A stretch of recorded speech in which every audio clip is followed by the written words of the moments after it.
আসসালামু আলাইকুম। কেমন আছেন সবাই? আলহামদুলিল্লাহ আমি ভালো আছি। সবাইকে ওয়েলকাম জানাচ্ছি ফাবিয়াস কিংডমে।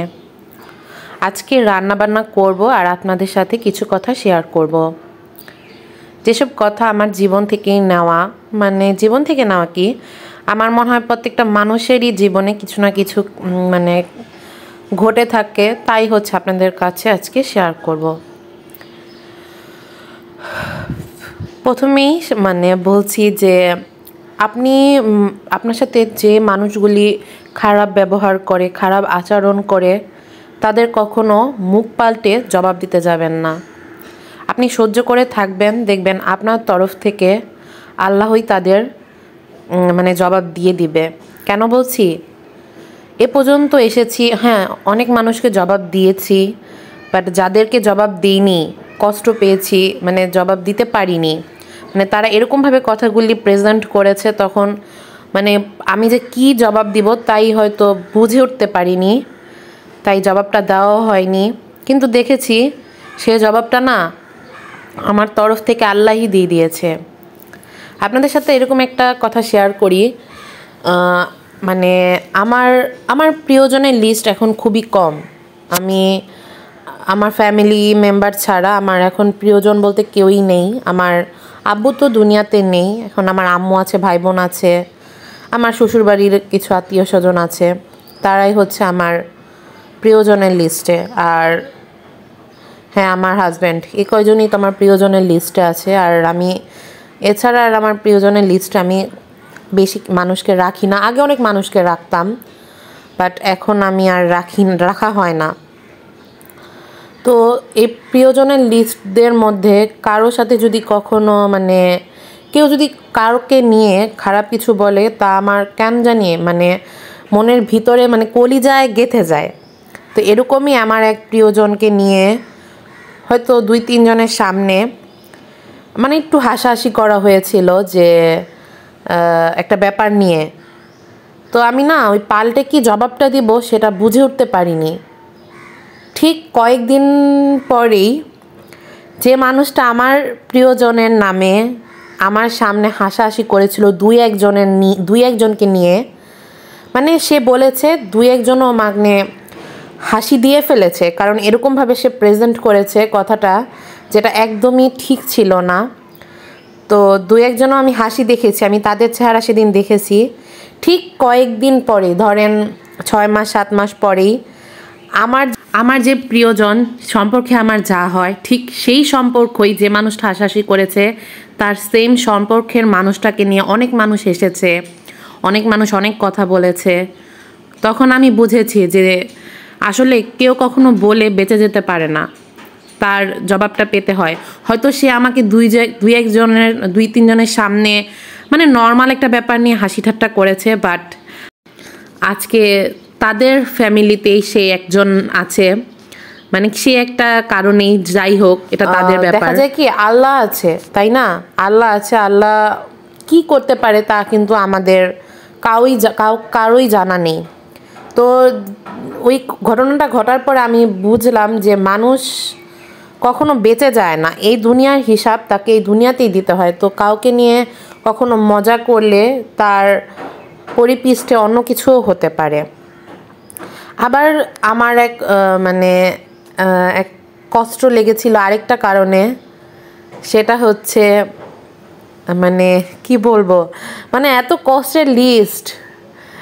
আমার এক আত্মীয় আমাকে একটা কথা বলেছিল, এরকম টাইমে বলেছিল যে আমি তার পাল্টা জবাব দিতে পারিনি। ঠিক সেম কাহিনী তাদের সাথেও ঘটেছিল। এখন এটা পাবলিক প্লেস, আমি বলতে চাই না যে কি কাহিনী বা কি হয়েছিল, কারণ কাহিনীটা বললে কি হয়তো সে বুঝে যাবে, এখন বুঝে যাবে, আর আমি চাই না সে বুঝুক, সে কষ্ট পাক। এই ফার্স্ট কাহিনীটা যেটা বললাম সেটা আমি পুরোপুরি বলতে চাই না, কারণ এটা পাবলিক প্লেস। হয়তো আমার আত্মীয় স্বজন দেখে, তারা হয়তো এটা শুনলেই বুঝে যাবে হ্যাঁ এটা আমি তাদের নিয়েই বলছি। তাই শুধু এইটুকুই বলতে চাই যে আমরা যদি একটা গল্পের বই পড়ি, আমরা যদি গল্পের বইয়ের 46 পৃষ্ঠায় দেখি যে সব কিছু সুন্দর, সব কিছু আমার মতো করে, আমরা কিন্তু জানি না গল্পের 47 নাম্বার পৃষ্ঠায় কি আছে, তাই না? গল্পটা পুরো পাল্টে দিতেই পারে। তাই মানুষকে নিয়ে কখনো কিছু বলতে নাই। আমাকে নিয়ে অনেক মানুষ অনেক সমালোচনা করেছে, আমি তাদের থেকে দূরে চলে এসেছি, তাদের কাছে যাই নাই।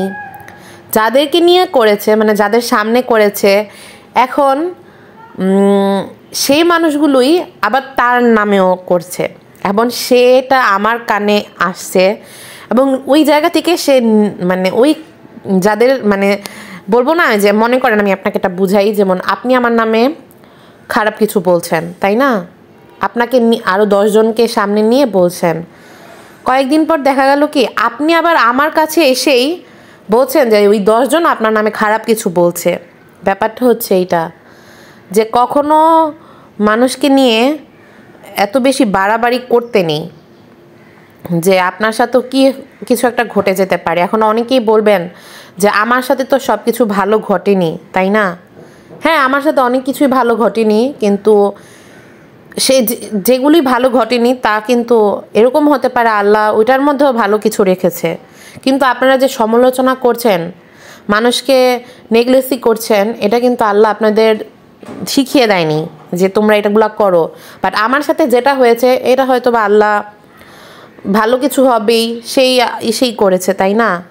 তাই মানুষকে কখনো আঘাত দিয়ে কথা বলবেন না। আর যাদের বলছি, যারা আঘাত পেয়েছেন সহ্য করে থাকবেন, দেখবেন আপনার হয়ে আল্লাহই জবাবটা দিয়ে দিবে। কারণ এই দুনিয়াটা খুবই ছোট, এই দুনিয়ার হিসাব কিন্তু এই দুনিয়াতেই হয়ে থাকে। আমরা যারা মানুষ, আমরা তো হচ্ছি কি বলবো, একটা দুনিয়াতে এসেছি, এটা হচ্ছে একটা সিনেমা হল, সিনেমা দেখবো আবার এই দুনিয়া ছেড়ে আমাদের চলে যেতে হবে। আমরা তো আর এই দুনিয়াতে সারা জীবন থাকবো না, তাই না? তাই মানুষকে আঘাত করে কখনো কিছু বলার আগে একবার চিন্তা করবেন যে আপনাকে যদি ওই আঘাতটা করে বলা হয় তখন আপনার কি হবে, তখন আপনার কিরকম লাগবে। আর কিছু কিছু মানুষ মনে করে যে আমি বলতে পারলেই ভালো হয়ে গেলাম, বলতে পারলেই বড় হয়ে গেলাম, তা না। বলতে পারলেই সবাই যদি বড় হয়ে যেত, তাহলে যারা বলে গেছে তারা কখনো আঘাত পেত না। তা আমার চোখে দেখা কিছু কিছু মানুষকে আঘাত করে কখনো বেঁচে যেতে পারেনি, ওই আঘাতটা তারও পেতে হয়েছে। ঠিক মানে আমি কিছু কাহিনী এত সুন্দরভাবে মিলে যাবে, আল্লাহ এত সুন্দর করে মিলিয়ে দিবে, মানে বললাম না। যাই হোক, আজকে অনেক কিছু রান্না করলাম, মাছ রান্না করলাম, পালং শাক দিয়ে আলু রান্না করলাম, মূলো দিয়ে ডাল রান্না করলাম, রান্নাগুলোর সাথে অনেক কিছু শেয়ার করলাম। তো সবাই খারাপভাবে নেবেন না, পজিটিভভাবেই নেবেন। আমি আমার কষ্টের কথাগুলো আপনাদের সাথে শেয়ার করলাম। তো আজকে এই পর্যন্তই। সবাই ভালো থাকবেন, আমার চ্যানেলের পাশে থাকবেন। আসসালামু আলাইকুম, আল্লাহ হাফেজ। আর কারো মনে কখনো কষ্ট দিবেন না। আল্লাহ হাফেজ। এই কথাটা সবসময় মনে রাখবেন, কারো মনে কষ্ট দিয়ে আপনি কখনোই ভালো থাকতে পারবেন না। এই কষ্টটা আপনারও একদিন পেতে হবে।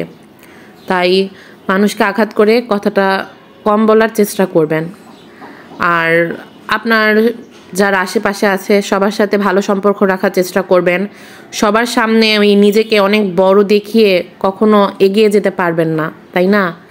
কারণ আপনি হয়তো এই দুনিয়াতে সবার মানুষের সামনে বড় হতে পারবেন, কিন্তু আল্লাহর কাছে কিন্তু আপনি সেই ছোট মানুষই হয়ে থাকবেন। তাই সবার সাথে ভালো ব্যবহার করবেন।